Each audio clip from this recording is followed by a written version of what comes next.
In the fall of 2023, Ukrainian Marines conducted a daring amphibious assault against Russian positions on the left bank of the Dnipro River. This operation had the potential to change the outcome of the war, but as it fell short of its objectives, it largely disappeared from any reporting. Until now. A couple weeks ago, on November 18th, Ukrainian Pravda, a Ukrainian newspaper, published an article titled, quote, "What Really Happened in Kherson: The Untold Story of the Marines Landing on the Left Bank of the Dnipro River." This article will be linked in the description below, and to put their article together, they say they conducted around 20 long, detailed interviews with members of the assault. Now, in going through this article, we're going to bounce back and forth from combat footage from the various units involved, as well as a lot of map updates to give you an idea of the specific areas we're talking about during the course of this operation. Starting with a look at the map, we're going to start here with Deep State Map, and I'm going to move, most of the updates today are going to be on Google Maps. I feel like it's going to be a lot easier to see some of the terrain that we're talking about. But on Deep State Map, moving down here to the south, this is Kherson. Down further south of that, you have Crimea. Kherson quickly fell under Russian control after the opening days and weeks of the Russian invasion in 2022. It was liberated that fall, the western bank, if you will, or the right bank, by Ukrainian forces in the fall of 2022. And then in the summer of 2023, Ukraine kicked off a large-scale offensive across multiple areas of the front. That is the time frame that we're going to be looking at when talking about this assault, this amphibious assault on Kherson. Now, the main forces involved in this operation on the Ukrainian side were the Marines, the 35th and 36th Brigades, along with the 137th and 501st separate battalions, the newly formed 37th and 38th Marine Brigades, as well as the 124th and 126th Territorial Defense Brigades, and then the 73rd Special Operations Forces Center. Now, starting with the planning of this operation, it does appear that the British were pushing for some sort of amphibious operation across the Dnipro for quite a while. A source close to the Marines told Ukrainian Pravda, quote, "The British said, you need to show that you are preparing several battalions of Marines to cross the Dnipro River, so that the Russians would start scratching their heads. Even the preparation for such maneuvers would send a serious message to the Russians," end quote. Now, to be fair, the British did provide a lot of marine and amphibious training to the Ukrainian Marine units. They were heavily involved with these organizations from the start. It's not as though from afar the British just pointed at a map and said, you need to go do that thing. Now, one of the Marines that took part in this training and subsequently this amphibious assault was named Monarch. He said, quote, "We understood that after the training conducted by the Brits, we would sail to the Kinburn Spit or we would push on to the Dnipro River or to Crimea. We had various guesses, and when we were told about the operation 3 weeks before it was to take place, we were aware of what we had to do. An operation to overcome water obstacles always involves losses of 70 to 80%. No one refused," end quote. And I want you to keep that in mind as we move through the course of this operation, because there are some Ukrainian successes, but by and large, this didn't work out as planned. But that is not due to the lack of bravery, the lack of courage, the lack of sacrifice on behalf of the Ukrainian Marines who, as this one says right out the gate, they understood what they were getting into. Not one man refused. Now, diving back into the article, they say 2 Marine officers who spoke to Ukrainian Pravda believe the landing on the left bank was originally planned for summer of 2023, right after the newly formed brigades completed their training. However, the operation had to be postponed after the Russians destroyed the Kharkova hydroelectric power plant in early June, which caused extensive flooding and erosion of the islands and riverbanks. And there's actually 2 sides to this one, which I think kind of contributes to the confusion around this operation, how this far after it took place, there's still a little pushback on that specific timing of when it was set to take place. So you have 2 officers saying that it had to be delayed because of the flooding. However, another source involved with the Marines and the operation's preparations shared a slightly different account, again, according to Ukrainian Pravda. They said that after the destruction of the hydroelectric power plant, Ukraine's allies questioned why the Marines weren't seizing the opportunity, asking, quote, "Where are your Marines? Why aren't they capitalizing on the fact that the Russians' first line of defense on the left bank has been washed away and launching a defensive," end quote. And if you remember that time period, there was a lot of back and forth about the benefits or the drawback to that power plant flooding, to that river flooding. There were a lot of Russian positions on the bank that were washed away. They were forced to move back. A lot of their fighting positions completely flooded.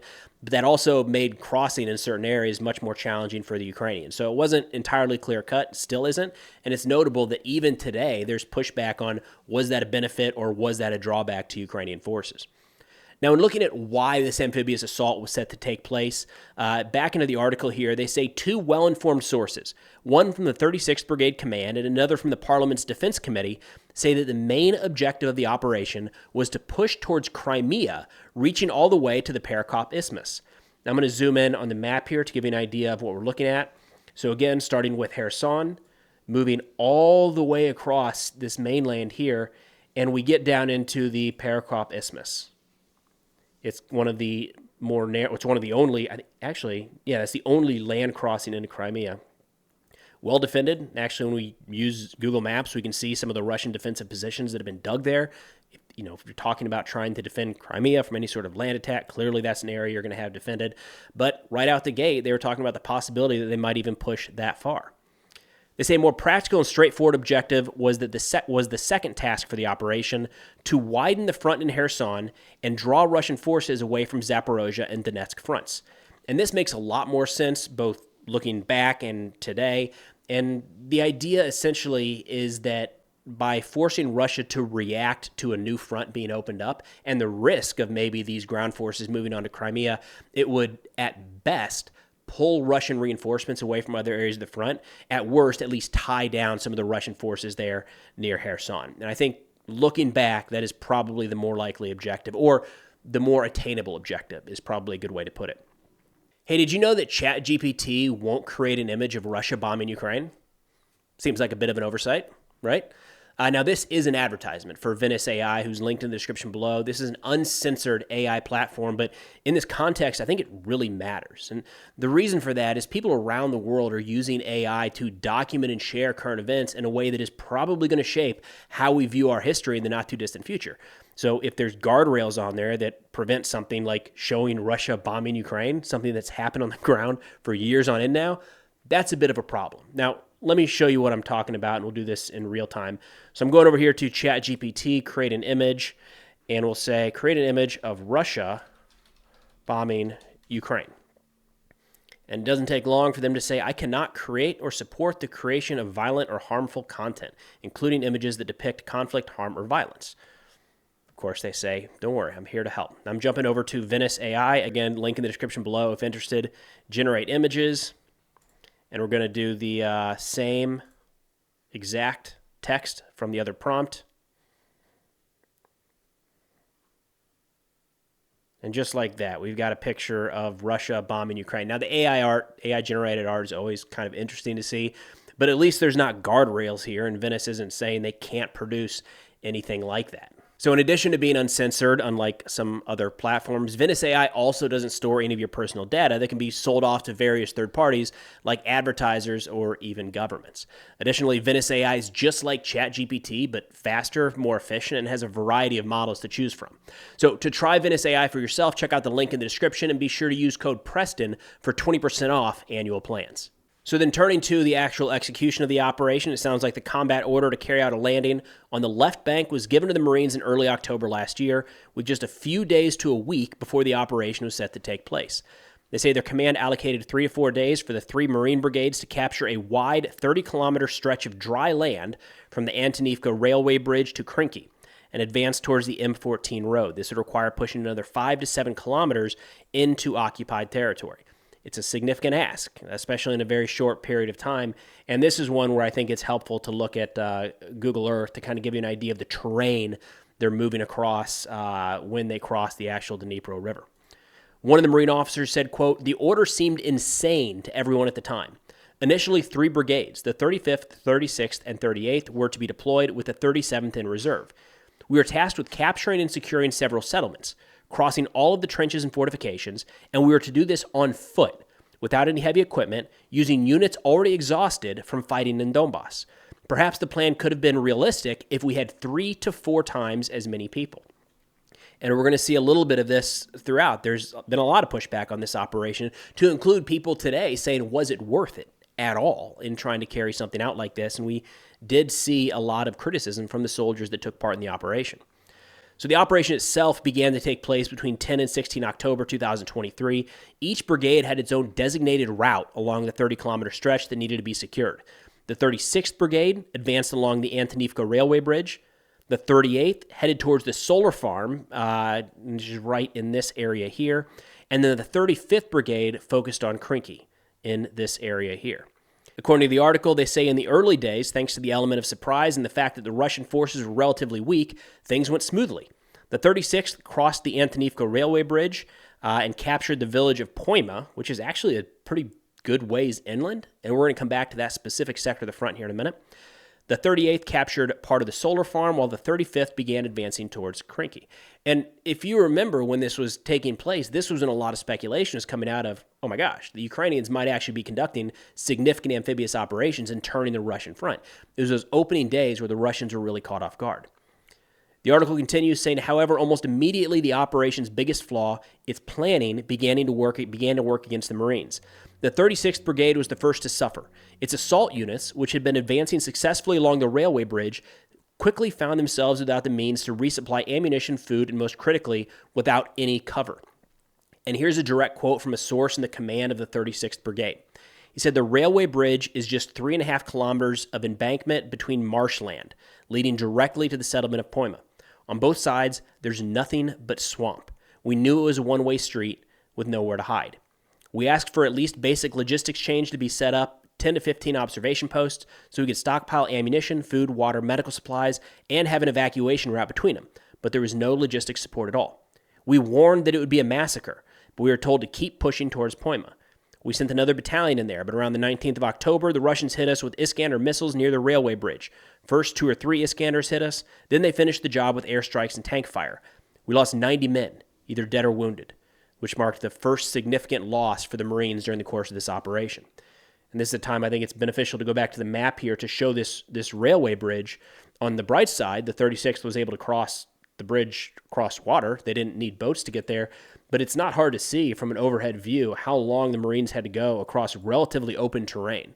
And this is going to be a key issue in trying to keep the Marines resupplied throughout the course of this operation. The article says, after this event, the 36th Brigade continued its mission to secure the left bank. First, they moved towards the previously designated Poima, then together with the 38th Brigade, captured Klushka as well as the solar farm. They say around late October to early November, unable to hold 3 bridgeheads simultaneously, the Marines withdrew from 2 of them, the area around the Dnipro railway bridge and the Stick, concentrating their forces on Krinky. To reach Krinky, the Marines had to swim across the Dnipro River, land on islands, trek a few kilometers on foot through them, often wading in makeshift shelters, holes in the ground, before crossing additional rivers such as the Konka or Krinka. The journey from one bank to the other could take anywhere from several hours to a day. And this is also, I think, helpful to take a look at the map. It's not a clean cross. It's not just one river, right? It's a lot of waterways the Marines had to get across. They say it was impossible to establish a foothold on the islands. They resembled a swampy area riddled with craters from shelling and fallen trees. Digging in was not an option. As soon as one attempted to dig a few spadefuls into the ground, the potential shelter would immediately fill with water.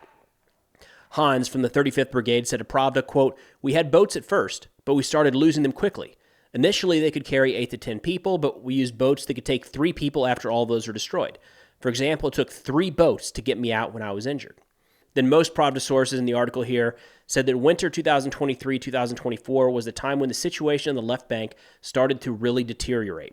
They say that was when the Russians transferred lots of their assault forces there, deployed glide bombs to destroy large parts of the village where Ukrainian forces were holed up, and figured out how to best target Ukrainian forces' river routes, especially at the turns where the boats had to slow down and landing points.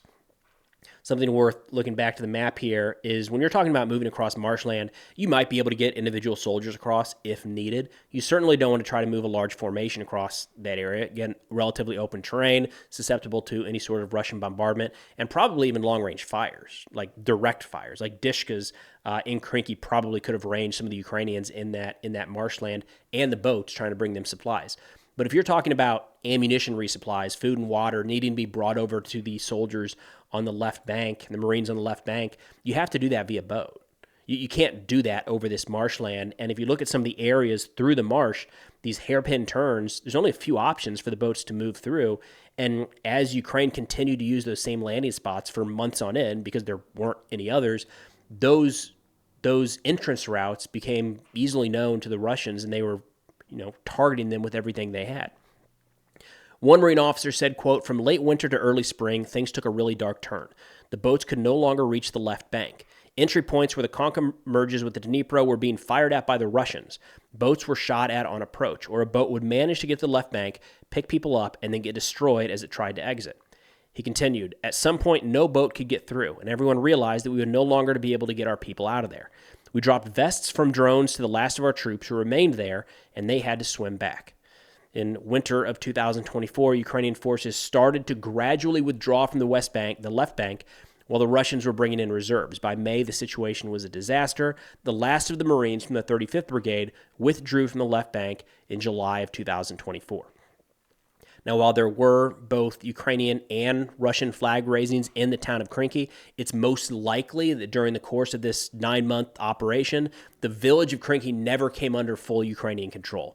However, at various times, the Ukrainians were able to recapture and hold about half of that village, which brings us to today, where all of the Dnipro's left bank in Kherson is under Russian control. However, according to the Ukrainian Defense Forces of the South, they say that some of the islands between the two banks are still controlled by Ukrainian forces. And right now, the Marines that took part in this operation are still fighting, most of them right now in and around the Pokrovsk and Kursk fronts. Their war is very much still ongoing. So there's been a lot of pushback since this operation wrapped up, even during asking the question, was it worth it? And Ukrainian Marine Monarch said, quote, "If we had been able to secure a larger foothold at the designated points and unite them into a single line, it would have drawn significant enemy forces away from the Robotyne front and could have changed the course of the war."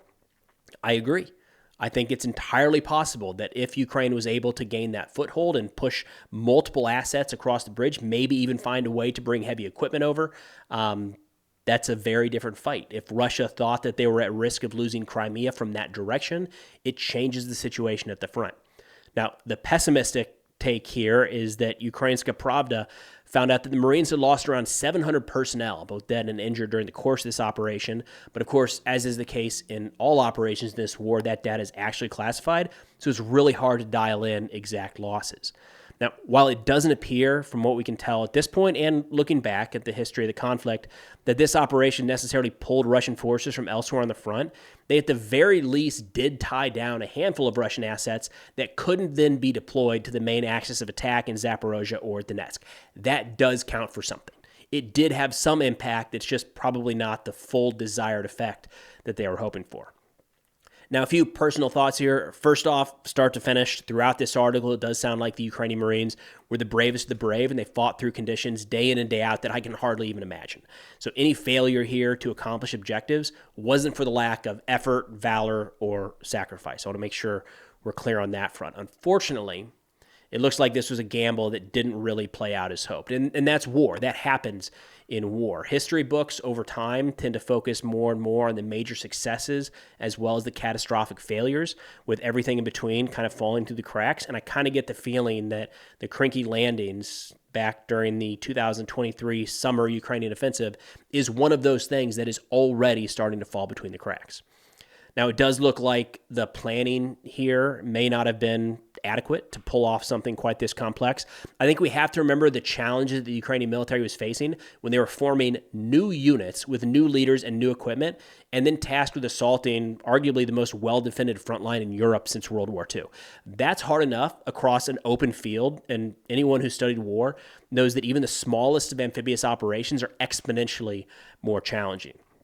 Now, based on what we're hearing right now about the logistics issues and lack of available fires, my gut says that they probably had a pretty low chance of success from the start. Of course, had this operation actually succeeded, we'd probably be sitting here praising the Ukrainians, talking about this daring gamble that actually turned the tide of the war. So, got to keep that in mind. But either way, I thought it was worth diving into an operation here that got a lot of attention right out the gate. I think raised a lot of hopeful expectations of what it could produce. And then as time went on, while the Ukrainian forces were still fighting on the left bank, it kind of fell out of any and all reporting. So I felt like it was worth diving back into. But that's all I've got for now. Thanks for watching, and I'll see y'all next time.